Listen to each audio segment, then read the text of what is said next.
Hey YouTube, what's happening? It's Richard, founder of Short Term Rental University and professional real estate developer. And today's video is more about news and how we can use that news. And I'm not trying to get anybody scared or anything. In fact, I'm trying to do the exact opposite and protect you and protect your guests and protect the platform and so on and so forth. So I don't know if many of you saw this, but just this week there was an announcement that Airbnb has a whole team that does safety and crime and all of this stuff, which you would expect. But somebody, I guess, has uncovered some of the things that they had kept locked and hidden away and so on. And in that, I just read about a $7 million settlement from an Airbnb guest who was actually raped in an Airbnb. And the reason that this is newsworthy and important for you as a host is it came down to improper key distribution, and I don't want any of us to fall prey to that. So for those of you that have gotten complacent and you're set in your ways and you've got your lock hidden or a lockbox and it's the same key,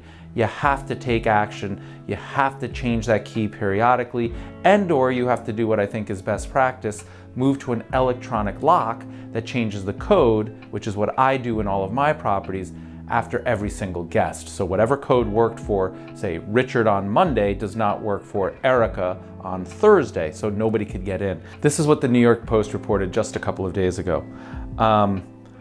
So Airbnb paid a tourist $7 million after she was allegedly raped in a Manhattan rental, a massive payout that is part of the firm's widespread push to hide such shocking incidents, a new report claims.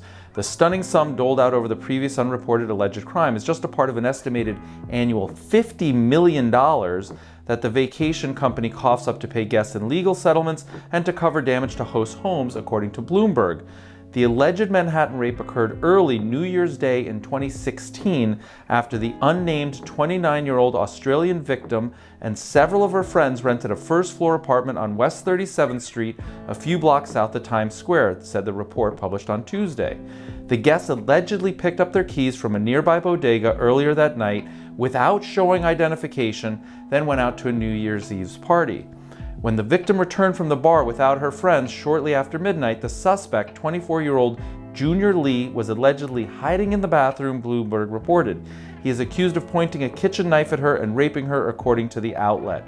When police captured Lee later that night, they allegedly found a set of keys to the apartment in his bag, alongside a knife and one of the woman's earrings, which is just horrible. Hours after the alleged assault, safety agents from Airbnb swooped in, putting the woman up in a hotel, flying her mother from Australia, and offering to pay any health or counseling costs, according to Bloomberg. So here's the deal. The woman's lawyer, Jim Kirk, at the Kirk firm, negotiated a $7 million settlement 2 years after the alleged assault that prevents her from blaming or suing Airbnb. In sexual assault cases, the settlements we've reached, survivors can speak freely about their experiences.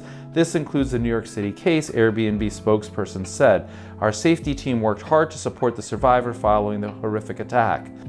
This is horrific, and this is everyone's worst nightmare, and we don't want to participate in this in any capacity whatsoever. So it's incumbent as us as hosts to be proactive, change the locks, make sure that the keys are being distributed to the right person, make sure that the keys are being returned, make sure that the keys aren't copied. So if for whatever reason you can't use an electronic lock, maybe you don't have Wi-Fi, you're a cabin in the woods or something like that, you still can get a key that says do not duplicate, that has to go to a special locksmith.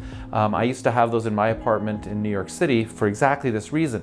If you give somebody a key, what's preventing them from making a copy and either stealing from you or doing something else that you wouldn't want? So if you have to have a physical key, use whatever cost expensive lock system that there is, so that the key requires a code and it can't be made by a normal locksmith. It has to be made somewhere special or even mailed in. But that's only if you can't use an electronic lock. If you can use an electronic lock, I highly recommend that you use one. We currently use the Schlage system, which is in my kit, and you can go ahead and click on the link in the description above to purchase a similar lock from Amazon. It's worked quite well. We're now working and testing a Yale product, which will integrate with our alarm company, which is alarm.com, and we'll include that in the kit as well. So I have yet to make a preference or determination which way we're going. We've probably got 25 or 30 Schlage locks, and we've been very happy with them. We're now testing the Yale to see if it's improved. But the point is, every single guest that comes, we change the code custom for them, we change the code for their arrival, we change the code upon their departure, so people can't get into the home except for when they're supposed to be there, which doesn't only protect us and our liability, it also protects our guests and their experience, and also the platform. So if you have yet to move towards an electronic lock, you must consider doing so in 2021. It's not that expensive, and it's for everybody's safety, including yours, right? You don't want something like this to happen and be part of the lawsuit, so let's remove the liability altogether.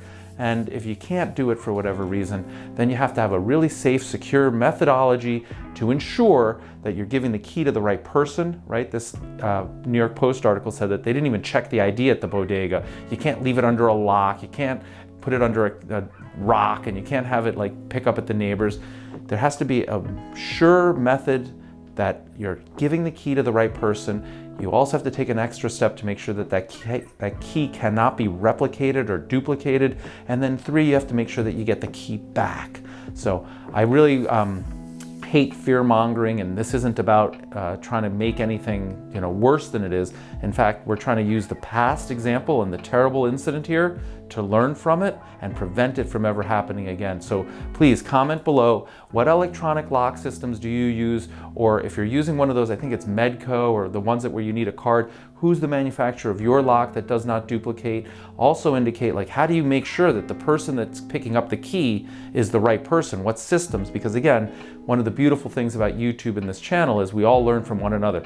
I do it one way, you may do it another way, but we're all part of the same platform. We're all part of the same short-term rental university community. We want to see everybody succeed, and we certainly want to keep people out of harm's way. So please comment below. It would be greatly appreciated.